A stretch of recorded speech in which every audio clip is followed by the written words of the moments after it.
And the last presentation of this block will be presented by Dr. Barahona Ponce, Senior Epidemiologist and Project Manager at the University of Hospital Heidelberg.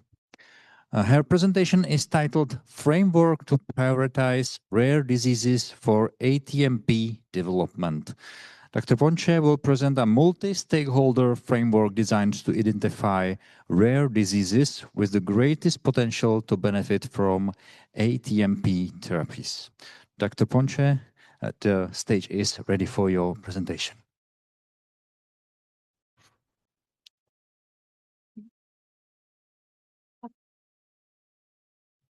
Hi, thank you very much for the invitation. I'm not going to talk about how difficult, costly, and complex ATMP development it is, but if I ask you, which one should be the next disease in the pipeline of ATMP development, I'm pretty sure that each of you will have a different name, a different disease. So you can see that we have a lot of different diseases, but we have always a certain budget for ATMP development. So when you have a long list of ATMP candidates, you cannot afford everything at once. So the challenge here was what about if we develop a framework that basically prioritizes rare diseases for ATMP development, but we use the patient needs with the potential of ATMP and the potential of ATMP technologies to maximize health impact. That means that those diseases most likely to be addressed by the ATMP are in the first time in the list. So to make this, I'm pretty sure, like me, you will think this is very, very difficult. Of course, to make this possible, I talked with a lot of people. This was a multi-stakeholder framework. We talked with patient representatives, clinicians, researchers from different fields, different ATMPs. Well, as here you can see the different steps. We did a scoping review, interviews with experts, questionnaires, even a dedicated workshop. But the most important here is that all the stakeholders were representative here in order to reduce bias and increase the representativeness. And after a couple of months, we have a framework that it looks very good here. We have a framework with 3 main domains. The first domain was unmet medical needs that include 4 different indicators. The second domain was psychosocial and societal impact that include 9. And the third one was research and system readiness. So in total, we have 3 domains and 22 indicators that are listed here. The first domain, as the title, unmet medical needs, so it's more related with the clinical description of the disease. Some diseases are more complex, others are more simple. We have different progressions. Some are stable, some are progressing in the time. The second domain is about the patients. How is the impact of the disease in the life of the patient, but also even in the indicator 4, you can see that it's caregiver burden. Sometimes we forget that this is not an impact only for the patient, it's also an impact for the family and the people that take care of them. The third domain is more related with the research readiness. So what is the state of the art? This domain is one of the most difficult because we know that research is increasing every time, and we know that every year we have more knowledge. So we have this important framework and we say, well, in paper, it looks very good, but let's make it work. Before that, I forgot to explain that this framework, each indicator has 4 score system from 0 to 3. And here you have an example. One indicator, for example, is patient registries. That is score 0 means there is no active patient registry.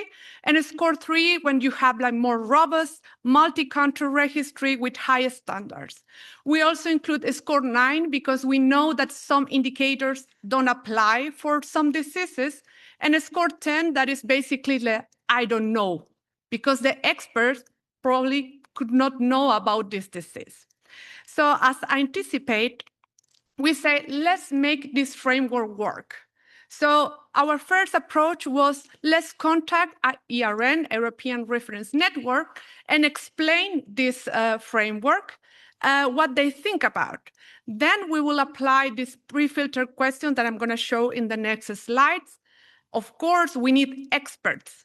And when I mean by experts, I mean patient representative, clinicians, researchers. They have the knowledge. It's not segregated for just one type of a stakeholder. Then they will evaluate and we will have a nice list. So let's go together through all this path. Our first pilot was the ERN related with kidney diseases. It's called ERCnet.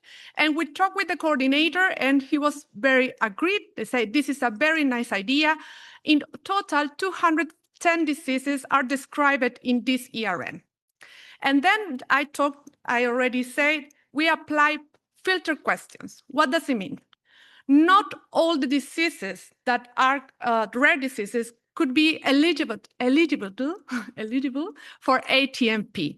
So we apply a filter. We exclude diseases, for example, chromosomal disorder, structural malformation, irreversible development disorders. And after that, we came out with 158 diseases. But also an idea that came up in the workshop, we say we need a second filter, gatekeeper questions. And for example, the disease is life-threatening or severely life-debilitating if it's untreated. There is a lack of curative or highly effective disease-modifying treatment. There is a clear disease mechanism and validated causal effect. And when we applied this second filter, from 2010 that we started, we finished it with 74 diseases. And then you will ask me, hey, Carol, you don't have all this knowledge. And probably neither of you have all this knowledge. So what we did, we applied AI. We did a deep research using three main websites, was clinicaltrial.com, PubMed, and also Orphanet. However, I applied a filter, but this was a suggestion. All the suggestions made by AI were confirmed by an expert. So this is very important because it's not just AI decide everything. We know that AI could be very creative sometimes. All the decisions were based on expert confirmation. Then we did the call, and we had 39 brave experts that signed up to make work this framework, how it looks. 13 different countries. As you can see in blue, like most were clinicians, but we also had researchers and patient representatives that actually participate in this. And as we wanted to be as fair as possible, they had to choose a topic, not a specific disease. And this is very important because some clinicians will say, I know a lot about this disease, and maybe we'll have only 3 diseases evaluated and not all. So they chose a topic, and then they will have a platform. In this platform, each person, each expert, we have a list. We have a list of diseases like this. And then you can see the 22 indicators that I mentioned. Some of the indicators will have AI suggestions predefined. However, as I say, the expert has to confirm this suggestion. This is an example for example. This is age of disease onset. So maybe I'm a clinician, I don't know what is the age of disease onset of this disease. So we create a prompt in order that we can here display the result of the prompt by AI, and the expert basically can confirm, or if they think that this is not correct, they can change it. So it's basically make the life easier. Please consider that AI is a tool that has to be managed by experts. And then these are the results. I'm very good. So after this, so we have the evaluation of these 39 experts, and what we can see. First of all, here in the left side, you have the 22 indicators, and this as a score mean by indicator. So you can see that in average, the domain 2, that is the domain related with the patient, score higher, that means that have a higher impact for the patients.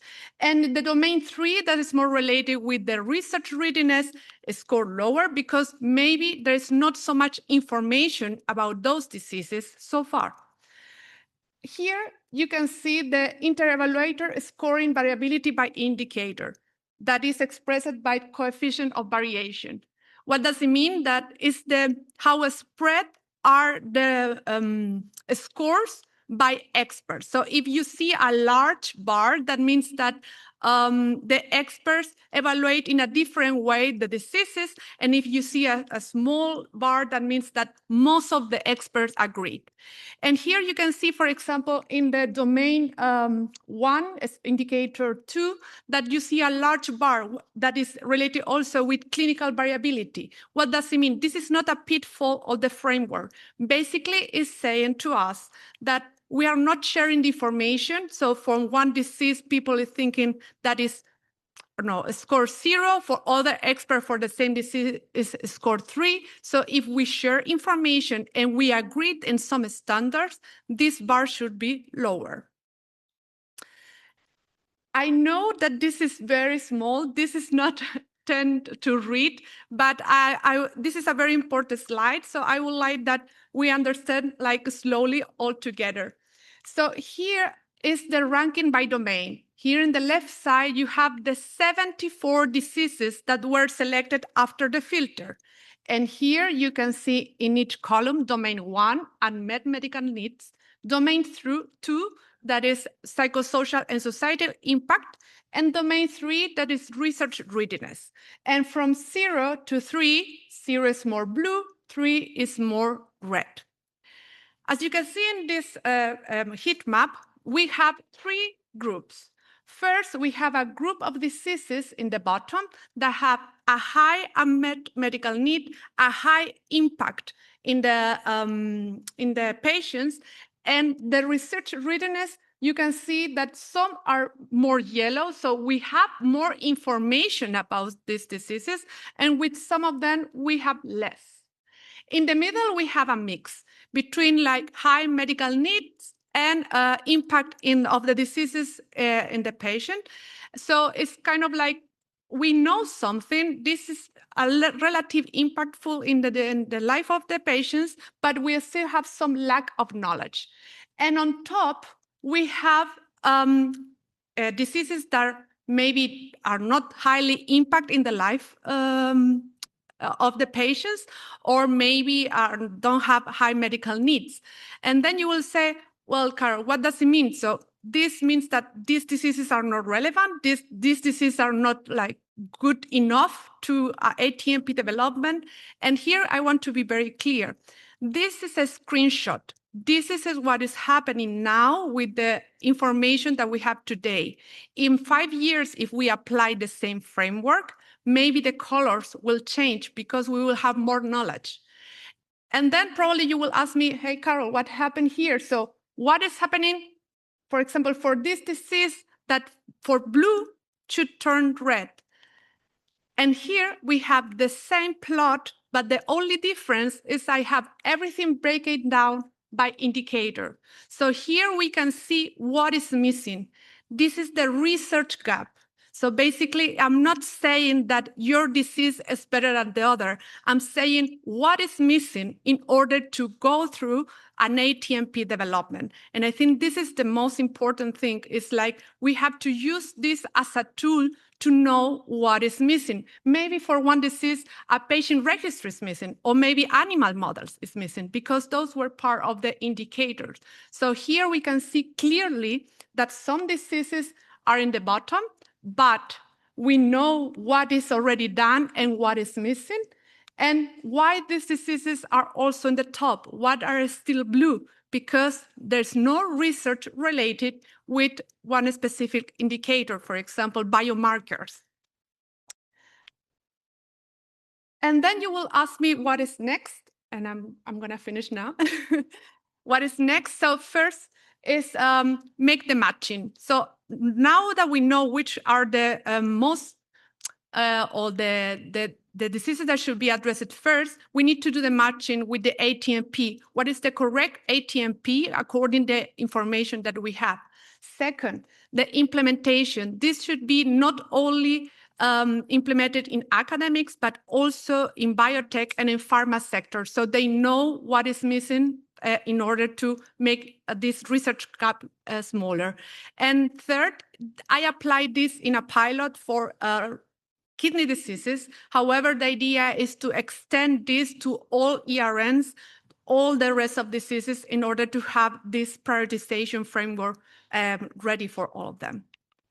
Thank you very much for your time.